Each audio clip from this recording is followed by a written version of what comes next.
Hey everybody, Madeline here to talk about the astrology for the week of March 31st till April 7th, and it is a very important week. We're going to be making very big decisions here in mid-April because we're going to have the North Node and Saturn conjoin, and that is a rare conjunction. The last time this happened was 2013, but the last time it happened in Pisces was 1870 something, way back. So when these two planets meet, we see a whirlwind of shift and change. And this is Saturn is a 29 to 30 year cycle. The North Node is a 18-year cycle. So you're seeing these two big things happening. They're meeting together in the sign of Pisces. Now, Saturn in the sign of Pisces has been dissolving our old life. And I don't want to jump ahead too far, but with this Aries energy, we're building the new life. But we're also having to make some sort of big decision and commit to something in a very serious way here. And we're building to that. And let me explain. I will show the chart. So, the North Node basically represents our souls, the direction of our soul's growth, and the path towards our highest potential and destiny. Okay. So that's always nudging us. But the eclipses are always near the nodes. That's how we know it's an eclipse. It's because the sun or the moon are near the nodes. So as you can see, Aries, that's the last Aries eclipse because Aries is now pretty far away from the nodes, and the next series of eclipses are going to be in Pisces and Virgo. So so here's the nodes. Now Mercury and Venus meet with the nodes every year, but they're meeting at the nodes in retrograde. They've already met with the nodes earlier in direct motion, by the way. So this isn't a big deal. But the fact that this is going in retrograde together, Mercury, Venus, conjoining the North Node, is definitely important and is preparing us for the Saturn North Node conjunction. So we're making sure we're aligned with our internal wisdom, with what we've learned. We're making this choice from a place of wisdom, from having experienced struggles and hardships and challenges because we have learned a lot in the last cycle that we're ending. So before we repeat these mistakes, before we make decisions that are not aligned, that cannot last 30, 29 years, we're going to be making decisions that we can devote to, that are coming from the soul.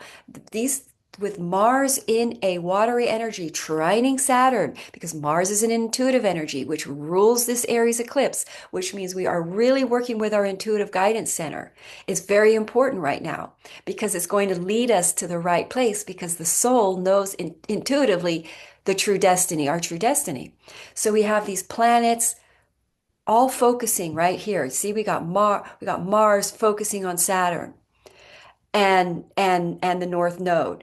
And then we've got all these planets meeting here. And then at the end of the week, we're going to have Mars is definitely trining this entire lineup. I mean, it's crazy, which is really making us make these decisions from an intuitive heart center and an emotional place because that's going to be when we make decisions from our head and our intuitive and our sorry with our head and our intellect, we're not operating from the heart. The heart is connected to the universe. It's a brain.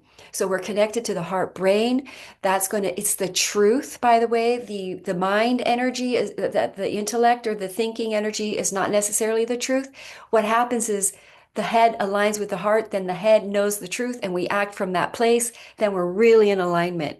So we're really aligning to our center knowing. And by the way, the other thing that's really great happening is Mars is making a sextile to Uranus, and Uranus is sextiling Saturn.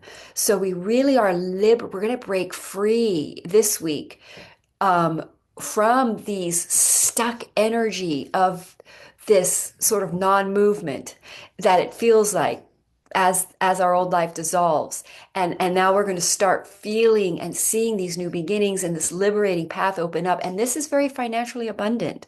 So there's a lot to look forward to in this week of energies with the sun in exaltation, which puts us a lot of good energy in our Aries house. We just had that eclipse there, so we're inspired about making a new beginning there. Plus, we have the moon in Taurus, which is a very grounded, calm energy that enables the sun to focus or enables us to focus on that Aries new beginnings and inspired initiative beginnings that we're all inspired to do from that eclipse that we just had. So we're basically, to summarize this week, we're reflecting on what we truly desire. We're reflecting back on some of the choices and agreements we made that did not work out. Why was that?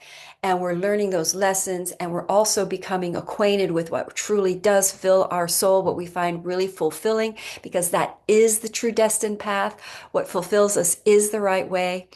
And we're preparing to make some very big long-term 30, 29, 30-year committed decision choice that's going to shift our lives in a really whirlwind kind of a way. That's going to be happening in mid-April. All right, have a wonderful week. Namaste.